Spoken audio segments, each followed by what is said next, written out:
What's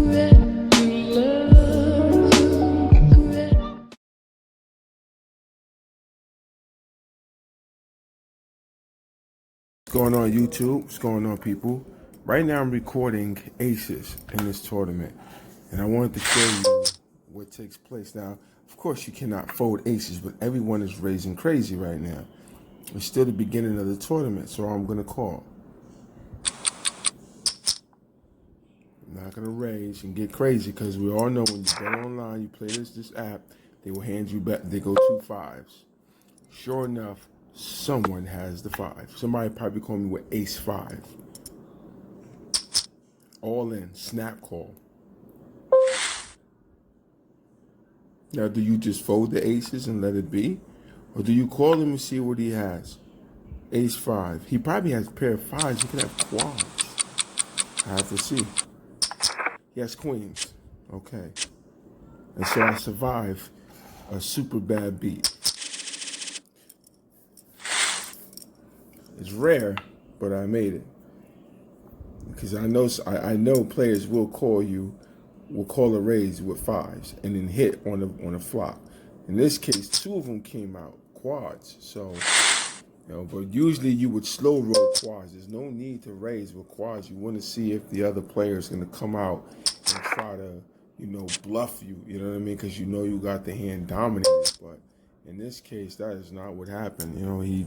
I guess he felt like, queens is good. You ain't really got anything.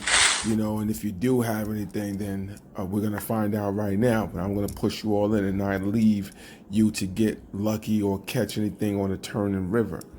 Yeah, I agree. That's probably a good approach. But at the same time, this is poker. This is poker, and bad beats do happen. So unfortunately for him, I had the aces. But I definitely had to record it because I wanted to show the people how these websites will serve you with those fucking bad beats. And you've seen how everybody raised. So it's not like I can fold that. That's a huge hand. That's a player's dream to have aces and got 3 callers with all those chips. But betting online and when you're playing, with Poker Bros and any other type of online app out there, and I got followers, I got people out there who experience, just as worse. So at the end of the day, we are a group. This is a poker voice. We are the voice for sincere and authentic players who want to play, the game without all the cheating going on. So I'm just gonna raise it real slightly. I'm not gonna go crazy. It's just a raise. Give it some value. Hopefully 1 or 2 players would fold, but we have some callers here. It's the top 5 hand. So, of course, you're going to raise a little bit with 10s. Others may argue to raise higher, but as we know, when you play online for money, the more aggressive you get, the worse the beat will be. So now we have 2 overcards. We already know somebody, most likely, is holding on to a jack or a queen. Now I'm sitting here with a pair of 10s, so my only way of guaranteeing the victory is to pick up a 10 on a turn and it'd be a dead card on the river. And we already seen that players are capable of bluffing, or pushing all in with a weaker hand than what you have. But there's no way of telling. So now he's raising 440. I'm going to decline and I'm going to fold. And we will never know. We will never know. But I'm pretty sure he had either a jack or the queen, or he had a pair of jacks and he hit the jack. Either way, my odds of winning the hand are very slim. And if we're going to play, for the money and compete, you have to play smart. You can't get on there and start, playing all reckless and trying to act like, the cards are just going to ruin your favor, because it's not like that. We all know it's not like that. For those who know the poker world, who's been playing the game for a long time, we do know that you have to play your best game. And in that situation, I got 2 overcards. I got the jack and the queen and a dud small number in the middle. We do know that the chances of me pulling off the win with that hand is very, very slim. Now, it's possible somebody could have called with ace king, and the other player, could have had ace 9. It's very possible. But with the online poker sites, they roll out too many bad beats, too many. And so you have to expect that you are beat. Now you're chasing another card. That would be me. I'm chasing a 10. I mean, come on. How much chips am I going to lose while trying to chase a 10 to beat that hand? So it's the smart play, the correct play is to fold, period. Now, you want to see whether or not somebody's bluffing. In this situation, I'm up by a lot of chips. There's no need to push the situation. As you can see here, it says your rank is 2 of 50. So there's 50 players in there. I'm ranked number 2. I'm second place in chip stack. There's no sense of even trying to make hero calls in that situation. Let it go. That's all. Let it go. It's only 440 chips. It ain't going to give me any more chips. It's not going to make me first place or have me win the tournament. Let it go. Still have a lot of tournament left. This tournament started at 11 o'clock, which means this tournament is not going to end until like probably 1 in the morning. I kid you not. These tournaments be so long, and the rebuys are ridiculous. And you got late registration, you got late buy-ins. Look, when it's all said and done, I'll still be playing this. But I definitely wanted to record it. Give the players and people who are very interested and curious about how poker works, what goes on these online sites. Is it fair? Could you play and make money? I'll just tell you this right now, because this is one of the biggest questions that we all want to know. When you make it further down into the tournament and the payouts is there and the money is there, how or who do this app decide to give the majority of the big wins to? That is my main question. The players who are winning the most on these apps, how are they qualifying to win most of the time? That is the big question. Because you see, I have a lot of chips now. It starts like that. You may catch 1 or 2 players who try to jump out the window and they really try to be aggressive and muscle you out the hand. But as you get further down, into the tournament, you start realizing that you don't get any hands to play with. And the blinds keep chipping away at your chip stack. And then you got aggressive players who got huge stacks of chips that just keep attacking and attacking and attacking. So eventually you have to make a hero call. And so you make the hero call and bye-bye. Your tournament's over. And so I'm curious. This is what I want to know. This is one of the questions that I'm posing out there. If anybody has any answers or anybody has any good theories or any inside information, I would like for you to comment and share and let the rest of us players know who or how is it determined by this app, the players who win the top spots. Is it because these players put in a lot of money?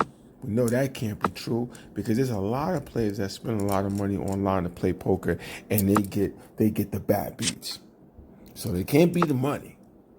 Is it the reputation, perhaps? Players who are known for playing at high stakes poker and doing very well, they the ones who get the winnings?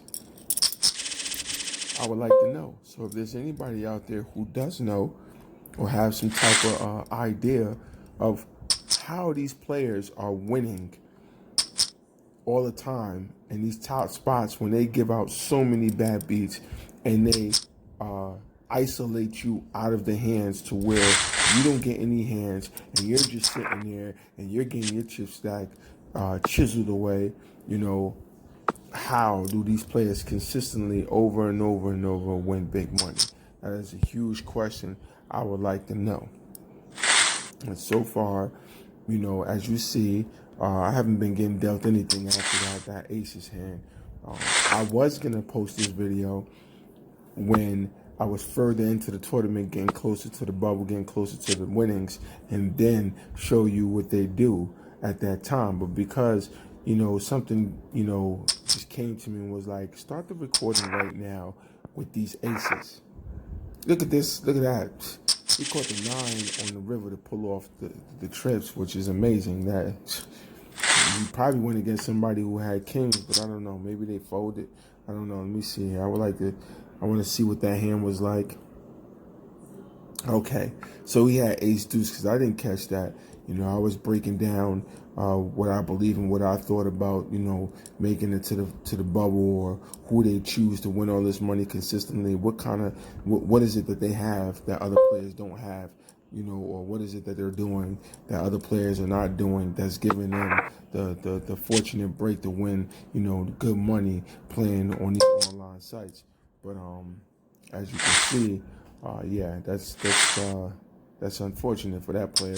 That was a bad call for him to call with ace deuce, and you got nothing on that board, absolutely at all. And this player raised, he's clearly holding something very strong, and so yeah, that was a bad break for him. As you can see, I folded that straight draw. I had a gut straight draw. I needed that 7, but will not be chasing anything.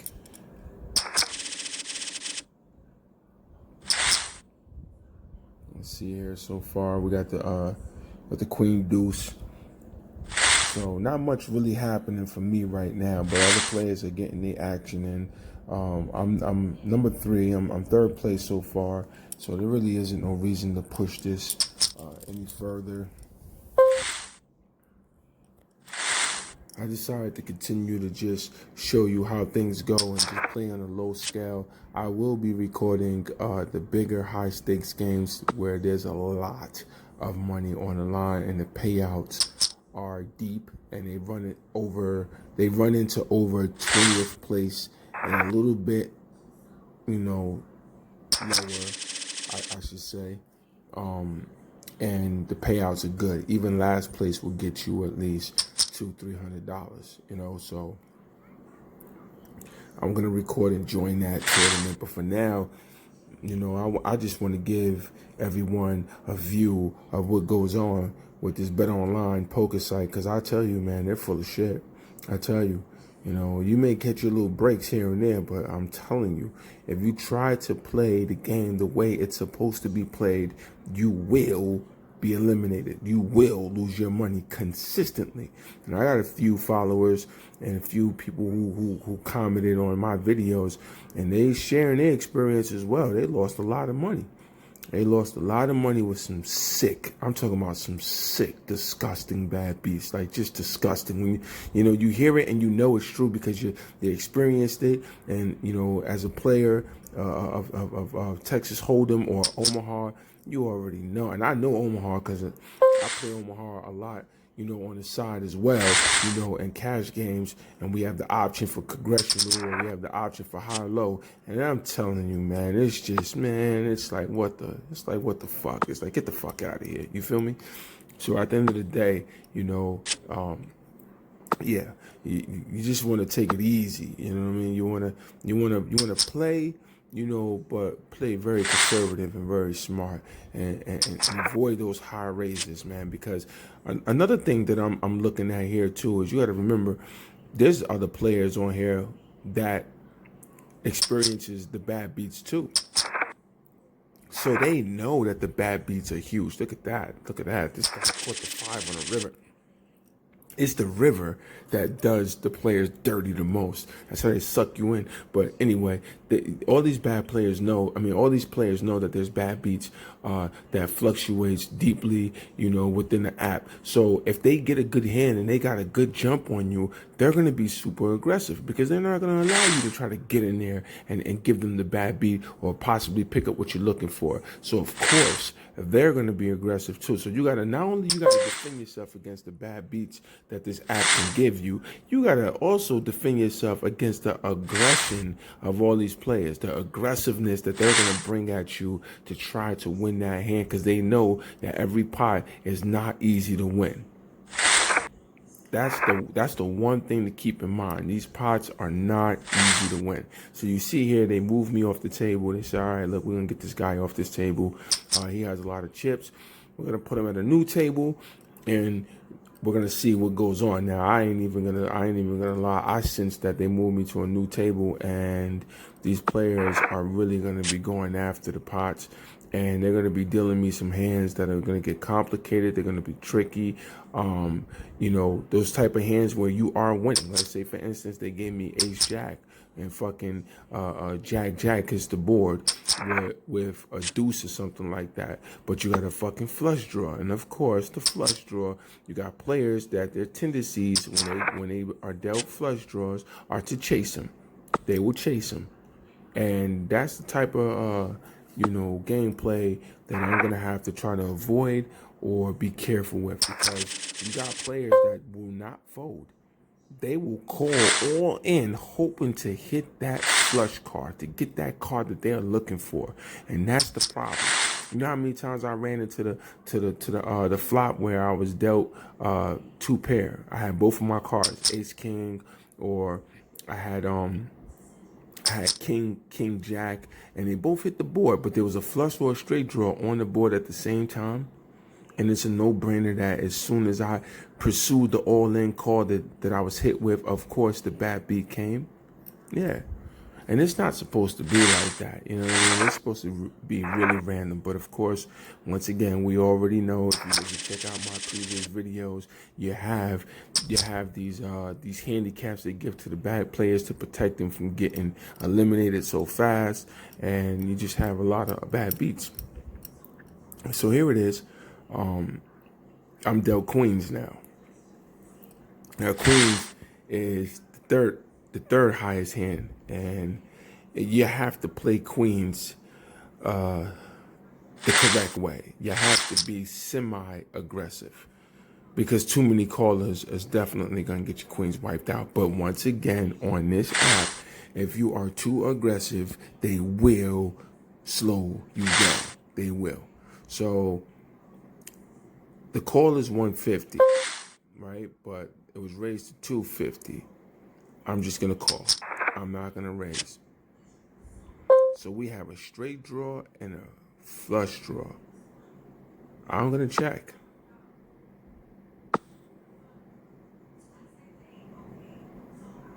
All right, yep. I was about to say he is debating. He's looking like he's going to raise. I'm going to call. Now it's obvious, because I made the call, I have some features as well. And there go the king, and there go the king. So I'm gonna check it down. It's possible he probably did it with ace king. Yep, here comes the 500. So it's a continuation bet. It went lower, but it's a continuation bet. So that gives me an idea that it's possible he could be chasing a flush draw, or he has jacks or tens. He has a pair. And they go to 8. So look, bad beats can be all over the place right now. Now I'm just gonna check it. He checks. 6-5. What? He was chasing the straight draw. Didn't I say either the straight or the flush draw will usually be on the flop when you got top pair? I was thinking he was chasing the flush most likely, but it's possible he had ace king and he hit that king on the turn. But fortunate, I made it out of there with those queens, which is not likely. But I'm playing my best game once again. I'm showing people and YouTube and players all alike, from my world and from my perception and my experience as a poker player, how I play, And also, I'm also giving little tips and strategies too in these online tournaments that are super aggressive. How to avoid getting into trouble, period, and just surviving, because it's a marathon. It's not a sprint here. So he raises 950. I just, got finished winning a nice big pot. There's no need for me to get in hand with that, especially not with 10. Although if I was at the casino, I might have made that call, because I was in cutoff. I was in a really good position. I was in 13.5, 13.6 percent to win the hand, and so he's doing that raise from the small blind, which is the worst. He's got the worst percentage, so I had a high chance of beating him. But when you raise that high from small blind, if you are a experienced player, you know making that raise, you're representing a strong hand.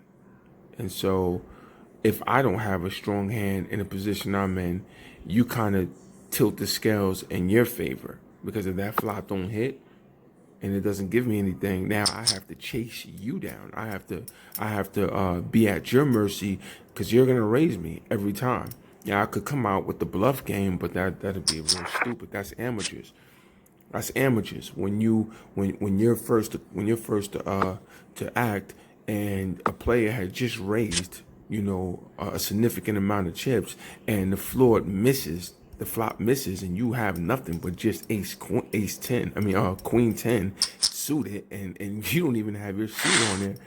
Yeah, that's an amateur. That's an amateur move. You're more likely to lose a lot of chips, if not get eliminated, because the end result of that is you trying to push all in to try to push that player off the hand, and he's not going nowhere. He's not going nowhere. I can almost guarantee you that 9 times out of 10, he called you with a really strong hand. He's not going. I mean, he raised with a really strong hand. He's not going nowhere. So you just got to be smart about how you move. And right now, I'm second place out of 53 players. So I have to defend my chips now and pretty much change gears. Switch gears is what they call it. So I'm switching gears, and I'm being passive aggressive. That's it. Very passive. And not even so much passive aggressive. I'm more like I'm just being tight. I'm playing a tight game. I'm folding everything, but with the strong hands, I'm just calling your raise. That's it. I'm calling your raise and watching how the board goes. I'm not raising. I'm not trying to be overly aggressive, because the minute you do that, that's when the handicap kicks in. See, that player with 6-5, it's obvious he's a bad player. I don't care what you think. He's a bad player. He raised, number one, he raised the hand with 6-5. With 6-5, he raised as if he had a strong hand. Then the flop came with a flush draw and a straight draw, and he tried to represent that with a consistency bet of 500 and better. So right there, he was making bad moves, because he made that move, and I called his significant raise, which told him I had a hand. You have to notice. You have to play as if the player you are playing against is making the right moves. If it goes differently, if you start seeing something strange, a check down after a high raise on the flop and a pre-flop, and then on the turn it's a check down, you look for these suspicious moves and try to see, why did he check it? Was he checking it because the flush card didn't hit to give him the flush draw, or is he checking it because he hit his hand and he wants you to make a raise to take it as a weakness and trap your chips in there and ultimately put you all in? You see what I'm saying? You have to think that way. The same way that you can outmaneuver and out-strategize a player, you have to know that the player is thinking the same way as you. He's looking for ways to outplay you and do a strategy that you cannot see. So at the end of the day, I was reading everything he was doing. I was reading it. And with the cards on the board, yeah, he had 6-5, so you could say he probably had nothing. He was bluffing, but in this situation, you have to play it the right way. And so I took it as, okay, either you're representing, you have a top pair, or you did it with the ace king, or you're chasing a straight or a flush draw. And I took it as he's chasing the flush draw, not the straight, but the flush. And then when the king hit, the way he raised again, he raised 565. Okay, it's highly possible when you raise from pre-flop, you did it with ace-king, because a lot of players raise high with ace-king to try to push everybody off the hand. But if they do get one caller, they have a hand to contend with. So I just called. I could have re-raised them knowing that I got the queens. I could have really put the pressure on them. But then that's the handicap. As soon as I re-raise him, I guarantee you, the card he was looking for to give him that straight, he would have hit it. He would have got it. And that's why you can't trigger none of those alarms. You got to be like, you know what? All right, I'm going to call. That's it. I'm going to call. And then you see on a river, he checked. Now, I could have took that as, that's weakness. You don't got anything. But then again, I know players who actually has the hand, And they know if they raise it on a river, they're going to chase you off. A high raise is going to chase you off. They want all your chips or the most chips that they can get from you. So the smart play there and a tricky play is to check it down and give you the opportunity to make the action call. And most times players get greedy, or they try to bluff, or they try to push off the pot to win the pot. They do raise. And they make a stupid, ridiculous high raise. And when they do, that player calls all in. And 9 times out of 10, you know the action that happens after that? The player actually fucking calls, which is the idiotic call. But most of the time, the player folds and realizes he just got dope. He realized he just made a stupid ass fucking call, and now his bluff game is gone. Your bluff is exposed. That player knows you don't have him beat because he suckered you into fucking making a call or making a raise on a hand that you was already fucking done for. And so you have to take that into consideration too. You have to think about that. See, I think poker is for people who think a lot and they have outstanding analytical skills. You have to be very analytical to play poker. Being lucky or knowing all the hands and how to play on a semi good level is not good enough to be great and to contend with really great players and ultimately win a lot of tournaments and good money. You have to be a master analyst. You have to analyze the situation. You have to know how players play pre-flop, flop, turned and river. Then you must know the positions that are on that table. You must know early, mid, and then late. And then on top of that, you must know all of the little stunts and tricks and antics that players try when they miss their hand and they don't have it. They play on fair because they say it's a breakdown. Sometimes you play the cards, sometimes you play the player. You know you're bluffing, but it's all about the player. If you know your player, like you're watching your players. Like say for instance, I was watching Poker Z007. He's got 1,605 chips, right? And every hand he just keeps folding and folding and folding. And then one hand he raised. And then he battled with 2 players. And ultimately he outraised everybody to where they felt like they wasn't strong enough to beat him. And he won. That tells me that he is passive aggressive. He's only going to get involved in the action when he has a very strong hand. Now, let's say, for instance, he does get involved the next time around and he actually shows he has the winning hand. And now he has a whole bunch of chips. But on the next hand that he gets dealt, he starts shooting off aggressive bets. That tells me that he's no longer passive aggressive anymore. He changed gears now. He's going to be loose. He's going to be loose aggressive. Because now he's going to get aggressive and he's going to bully with his chips, and he's going to try to win more chips to put him up that notch before he changes gears and starts going back to passive aggressive. See, this is the kind of mentality, this is the experience you got to have when you're playing poker. You got to have that. You got to know that. Because if you don't, then you're not going nowhere. You're not going nowhere. You're going to lose money and you're wasting your time playing poker.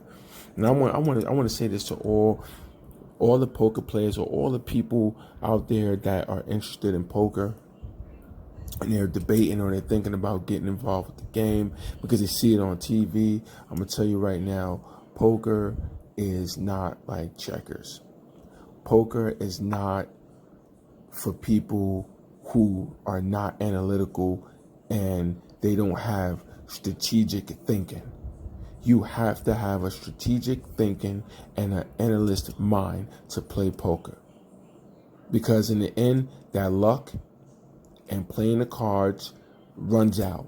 That is not going to get you to the top. You got to know when to play those cards, but then you got to know when to not play those cards and play the players. You got to know when to fold and let go of them damn hands, and you got to know when to take that move and bluff your way powerfully through a hand. You got to know, you got to sense when a player is showing weakness in the slightest. You have to know all these things, and that's what makes great players. Unfortunately, online it's just difficult to maneuver with all these skills, because there's a lot of cheating, assist scams that goes with these programs. But if you're going to the casino or you're playing live poker and you're not in an establishment where they use mechanics as dealers, these dealers are mechanics. I'm gonna tell you that right now. They know how to deal the cards and set it up to where you catch the bad beats and somebody else is getting the cards and the winnings. So you just gotta be careful with that. If you go to a place where you know the dealer is completely random, he does the same shuffle. See, this is one of the signs when you see the dealer shuffling the cards the same way every time. That's a sign. He's letting you know that he is dealing fairly and random, and it is completely the cards being it's completely the cards being dealt, and it's up to the players to define who wins and who loses. He orchestrates nothing else inside that hand. He doesn't have anything to do with it. But then when you see the dealer doing all these weird type of cuts and all these weird type of shuffles and doing all these weird type of stuff with the cards, watch yourself. Watch yourself. He's not no ordinary. He's not a regular dealer. He's not a dealer that's keeping it clean and letting the players play. He's directing. He's steering the hands. He's steering the way the action goes. And it's fucking dangerous if you're playing for good money. Break is over so far, and as you can see, I'm in second place. You see me play hands like the aces, queens, ace, queen 10. Those are some of the hands that I got that were worth calling or contending with, but